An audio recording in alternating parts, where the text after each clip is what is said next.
Qasoskorlar 2. Altron davri. Buni ham dublyajı vashi zo'r. Unda ishsiz qoldingiz. Lokani davlat hassasi qayerda? Lokani?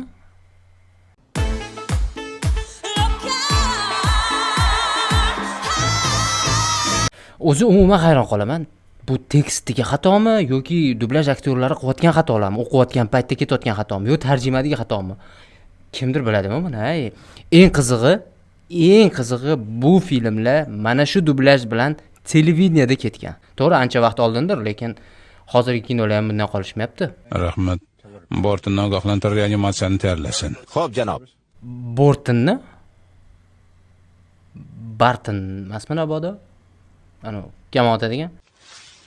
Uni sekingina o'ldirsammikin, ha? Mardona jon berdi. O'zim ko'rdim deyman. Shon sharaf bo'lsin. Navqiron yoshda ketdi deyshadi. Kinolarning oxirida yoki boshida dublyajda aktyorlardan degandan keyin dublyaj rejissyori deb tanishtirib ketishardi. Bularda menimcha dublyaj rejissyori bo'lmasa kerak. Fikrimcha shunaqa bo'lyapti-da. Prosta o'tirishadi, qo'liga tekst berishadi, ketdi, gapirib o'tirishadi. Qalaysan, yaxshimisan, nima gap, tinchmisan? Loka qattasan, Jayrus bilanmi? Menimcha shunaqa bo'lsa kerak. Yana sizlar yozarsizlar.